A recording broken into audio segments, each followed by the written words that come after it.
Hello guys, ल आजको video चाहिँ है नाइटको हुँदैछ। सो ड्युटी सकेर निस्किसकेको छु।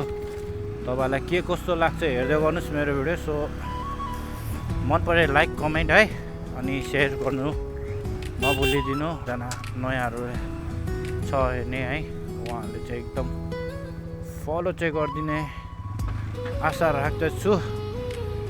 र अब चाहिँ त्यही हो, म आज बिहान गरौँ भनेर सोचिरहेको थिएँ। बिहान चाहिँ गर्नु पाइनँ किनभने म चाहिँ बेलुकाको पनि सुट गर्नु मन लागिरहेको थियो नि त। बेलुकाको अब गाउँघरमा त त्यही हो है, गाउँतिरको अब बेलुकाको सिटी लाइफ है, सिटीको नजारा कस्तो हुन्छ हेर्नुहोस् होला है।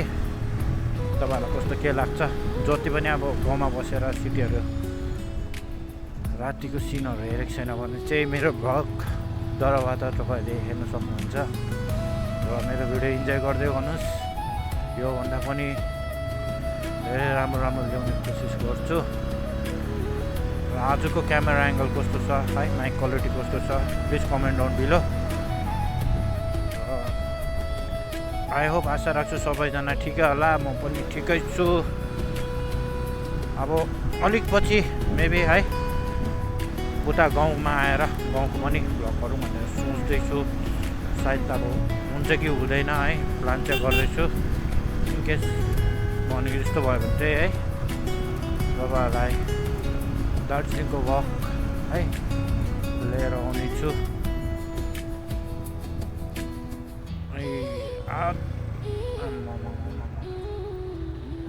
के हो अन्त दोस्त जानै मन गर्दैन त। तिमीलाई हिजोकै ठाउँमा छोड्दिन, हिजोकै ठाउँमा छोड्दिन। त्यही कहाँ रुम जाँदिनँ म, ऊबाट पुगेर यता आउनुपर्छ। हेर्नुहोस् होला रातिको नजारा गाइस, यही हो। आज राति चाहिँ ट्राफिक किन हुँदैन भने सन्डे हो। सन्डे चाहिँ प्रायः अब अफिसहरू है सबै कुरो बन्द हुन्छ, त्यही भएर त्यस्तै राति चाहिँ हुँदैन।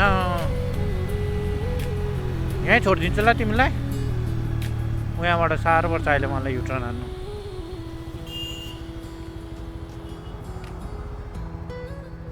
ल ल ल ल ल गुड नाइट भाइ।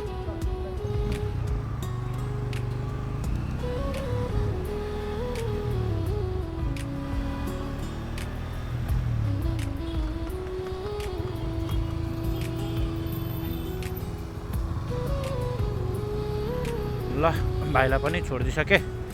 अब रुमसम्म त पुऱ्याइदिनु सक्दिनँ किनभने उनीहरूको रुम अलिक टाढै छ, फेरि मलाई आउनु गाह्रो हुन्छ। त्यही भएर उसलाई चाहिँ छोड्दिनँ। र गाइस है तपाईँहरूले इन्जोय गर्नुहोस् होला है। राइडको अब हैदराबादको नाइट राइड चाहिँ कस्तो हुन्छ, नाइट सिन कस्तो हुन्छ है। तपाईँलाई मेन थिङ एउटा के भन्छ, हैदराबादमा यहाँ ब्रिज चाहिँ एकदम राम्रो देख्छ क्या, राति एकदम दामी देख्छ। तपाईँहरूले त्यो ब्रिज हेर्नु सक्नुहुन्छ है, कस्तो देख्छ हो। विन्डोजहरू आउँदैछ भने मलाई कमेन्ट गरिदिनुहोस् है। मेरो जति अब के इम्प्रुभ हुँदैछ है त्यो त अब साउन्डमा है तपाईँहरूले हेर्नु सक्नुहुन्छ है। जस्तै पहिलाको भिडियोमा अब मैले कतिवटा अब म्युजिक मात्रै हालिरहेको छु किनभने विन्डोजले गर्दाखेरि के जुन अब त्यो हामी अलिकति स्पिड कुद्दाखेरि चाहिँ हावाको क्या त्यो स्पिडले गर्दाखेरि हावालाई साउन्ड ज्यादा आइरहेको, गाडीको कम्ती, अनि म बोलेको पनि धेरै कम्ती सुनिरहेको हुन्थ्यो। त्यही भएर चाहिँ र तपाईँलाई यहीँ यो साउन्ड क्वालिटीहरू कस्तो के लाग्दैछ, जतिजना पनि हेर्नु हुँदैछ है प्लिज कमेन्ट डाउन बिलो है। तपाईँहरूको अब साथ सपोर्टले नै हो अगाडि बढ्ने भनेको हो है। त्यही हो आजको भिडियो चाहिँ, भ्लग चाहिँ है। भिडियो चाहिँ जतिसक्दो मैले नाइटमै गरेँ, अब दिनमा गरौँ भनेर सोचेँ कि आज यसै पनि अब मर्निङ अलिक छिटो पनि आएको थिएँ, दिनमा अलिक कामले गर्दाखेरि। सो आज मैले दिनको चाहिँ गरिनँ। दिनको गऱ्यो भने चाहिँ अब यस्तो बोरिङ पनि हुन्छ नि त तपाईँलाई, किनभने एउटै बाटो है। यही सिन यो ब्रिज, यहाँ ब्रिजमा चाहिँ यस्तो दामी देख्छ कि। आज त त्यस्तै साह्रो लाइट छैन पनि रहेछ है।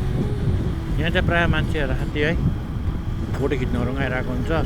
र यो ब्रिज चाहिँ तपाईँहरूले जहिले पनि है साउथ इन्डियन मुभीमा है देख्न सक्नुहुन्छ। जति पनि अब हाम्रो साउथ इन्डियन मुभीमा चाहिँ यो ब्रिजहरू चाहिँ प्रायः हालेको हुन्छ क्या, एकदम दामी देख्छ क्या। यहाँ चाहिँ अब इन्डियाको फ्ल्याग बनिन्छ क्या यो जब लाइट बल्छ, यो सबै जति पनि बोलेको छ है। आज त चेकिङहरू पनि रहेछ। किन आज चेकिङ किन छ भन्दाखेरि चाहिँ बिहान आउँदाखेरि चाहिँ उहाँ तल जुन फ्लाइओभर छ फर्स्टको फ्लाइओभर त्यहाँ चाहिँ फरारी एक्सिडेन्ट भएको थियो क्या। तर अब मैले त देखिनँ, साथीले भन्दै थियो, अब फोटो देखाउँदै थियो है, फरारी एक्सिडेन्ट भएको रहेछ। त्यही भएर चाहिँ आज चेकिङ पनि होला, किनभने यहाँ अब धेरै एक्सिडेन्ट हुने चान्सहरू हुन्छ हो, त्यही भएर चेकिङ पनि रहेछ।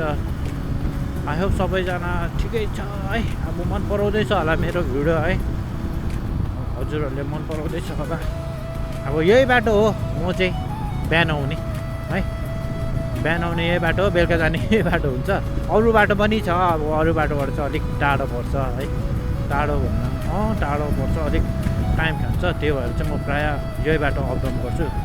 यो बाटोमा चाहिँ अब मेन एउटा सिग्नल मात्रै हुन्छ नि त, त्यही अब कोही खेर जाम लाग्यो भने मात्रै हो, नभए चाहिँ यो बाटो चाहिँ एकदम सुविधा, सिधाको सिधै प्लस फ्लाइओभरको फ्लाइओभर पर्छ। त्यही भएर हिँड्नु पनि सुविधा प्लस ठुलो बाटो पनि त्यति ज्यादा अब जाम पनि हुँदैन। हुनु चाहिँ हुन्छ जाम, अब जुन अरू बाटोमा हुन्छ त्यो जाम चाहिँ यो बाटोमा चाहिँ पाउँदैन नि त। बिहान प्रायः यो आउँछु। मेन भनेको चाहिँ अब यतातिर चाहिँ त्यही हो, ट्राफिक सिग्नलमा ज्यादा जाम हुन्छ है। अन्त यो बाटोमा चाहिँ यो रुटमा चाहिँ त्यति साह्रो हुँदैन। अब अरू रुटमा जानु पऱ्यो भने चाहिँ निकै जाम हुन्छ नि, किनभने यो चाहिँ अब फ्लाइओभरबाट भएर चाहिँ आधी गाडी फ्लाइओभरबाट जान्छ, आधी चाहिँ मुनिबाट जान्छ नि त। त्यही भएर के हो ढाकुता जस्तो चिप्किन्छ हेर न सबैजना। हामी कहिले चिप्किने हौ त्यसरी है, नचिप्किनु होला हौ त्यसरी चाहिँ। बाफ रे बाफ, म त डर पो लाग्छ त्यसरी त। एक्लै ठिक लाग्छ क्या राइड गर्नु चाहिँ। म चाहिँ जतिसक्दो बेस्ट पिसफुल माइन्डले क्या केही टेन्सन हुँदैन होइन। अब एक्लै छ भने चाहिँ आफ्नै उयसमा हिँड्नु सक्छ नि त, बाटोमा वेमा आफ्नै मर्जीले आफ्नै तरिकाले है, कस्तो प्रकारले हिँड्नु, कतिको स्पिडमा हिँड्नु, कहाँनिर रोक्नु मन पनि गर्दा हुन्छ नि त आफ्नो उयसमा चाहिँ। त्यसरी भ्यागुता जस्तो टाँसेर चाहिँ नहिँडौँ है। मान्छेहरूले नराम्रो नसोचिदिनु है यस्तो मैले भन्दाखेरि गाइस है। अब हिँड्ने हिँड्छ, र पनि अब भनेको जस्ट है।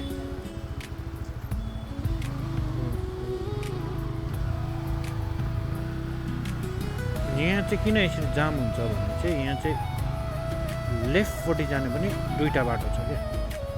एउटा यो भयो, एउटा अझै अगाडि। अनि प्लस पोइन्ट के छ भने यहाँ अगाडि तपाईँको उयो छ, रेस्टुरेन्ट हुन्छ, रेस्टुरेन्टको गाडीहरूले गर्दा पनि जाम हुन्छ नि त। त्यही भएर फरारी एक्सिडेन्ट भएको पनि यही बाटोमा हो, यता योपट्टि होइन, हाम्रो यो अपोजिट बाटो। त्यो बिहान आउँदा मेरो प्रायः भ्लगमा यो बाटो देखिरहेको छ, लेफ्ट राइट साइडको त्यहाँनिर भएको रहेछ। र जति पनि अब मेरो साथीभाइ दाजुबहिनीहरूले सेयर गरिदिनु चाहिँ नबिर्सिदिनुहोस् है। सेयर अब तपाईँको मायाले नै हो अगाडि बढ्ने है। तपाईँलाई कस्तो के लाग्दैछ कमेन्ट गरिदिनुहोस् है। मेन इम्पोर्टेन्ट अब त्यही हो है। तपाईँको साथ सपोर्ट छैन भने केही हुँदैन भिडियो बनाउनुमा चाहिँ है। अब किनभने साथ सपोर्टै हो नि त मेन थिङ। तपाईँहरूले एकजनाले सेयर गरिदियो भने पनि अरूले पनि सेयर गर्छ क्या। एकजना कमेन्ट गरेछ अरूले पनि गर्छ नि त। त्यही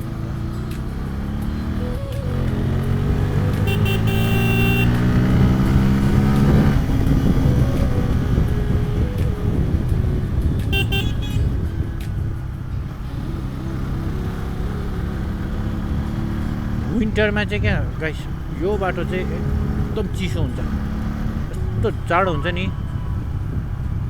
यस्तो बाटोहरू देख्दाखेरि चाहिँ अब गाउँमै छु जस्तो लाग्छ क्या। यतापट्टि रुख उतापट्टि रुख हुँदाखेरि चाहिँ गाउँमै छु जस्तो फिल हुन्छ क्या। एकदम चिसो, अहिले पनि हल्का चिसो फिल हुन्छ किनभने रुखपातहरूले गर्दाखेरि। त्यही कारणले भन्छ नि गाइस रुखपातहरू नकाट्नु नमास्नु, त्यही हो क्या। यो हरियो परियोले गर्दा नै हो। राम्रो देख्ने, राम्रो सास फेर्ने, अक्सिजन पाउनु पनि त्यही हो।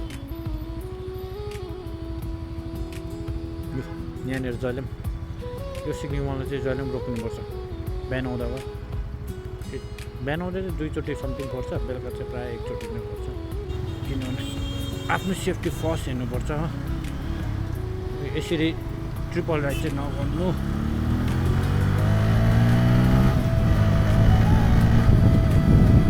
ट्रिपल राइड गर्नु भन्दा चाहिँ रिक्स हो क्या एकदम।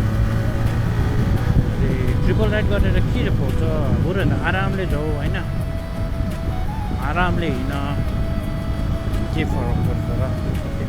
यस्तो नि त 1 मिनटले गर्दाखेरि है आफ्नो लाइफ बिगार्नु भएन नि त। बरु भन्दाखेरि 5 मिनट ढिलो आऊ, 5 मिनट ढिलो होइन, ट्रिपल राइड नगर है। राइड सेफ गर्नुपर्छ है। अनि जस्तै हेलमेटहरू लगाएर हिँड्नुपर्छ। ती नजिक हो भनेर लाउँदिनँ भनेर सोच्नु हुँदैन। ल गाइस, म पनि अब फाइनली है रुमहरू आइपुग्न आँटिसकेँ, अलमोस्ट आइपुगिसकेँ सिक्किममा। यहाँबाट चाहिँ कति पनि टाइम लाग्दैन भएको। ल गाइस, फेरि भेटौँला नेक्स्ट भिडियोमा है। म चाहिँ अब रुम अलमोस्ट पुगिसकेँ। अब मेरो यही हो है भ्लग, अब यस्तै हो मोटो भ्लग है। अब यहाँदेखि त मैले अहिले फिलहाल त केही देखाउनु सकेको छुइनँ। सो नेक्स्ट भिडियो नै त अब आउने कुनै पनि भिडियोमा अब त्योभन्दा राम्रो सिनेमेटिक सर्ट्सहरू पनि लिएर आउँछु। र फेरि भेटौँला नेक्स्ट भिडियोमा। यसरी नै माया देखाइदिँदै गर्नुहोस्, यसरी नै मेरो भिडियोहरू हेरिदिँदै गर्नुहोस्। अलिक यसरी नै हेरिदिँदै भयो भने चाहिँ मलाई पनि अलिक मोटिभेट हुन्छ है। ल गाइस, फेरि भेटौँला नेक्स्ट भिडियोमा। आज सन्डे मार्केट पनि बन्द भइसक्छ। Okay, by by guys, good night है एभ्री वान। फेरि भेटौँला नेक्स्ट भिडियोमा।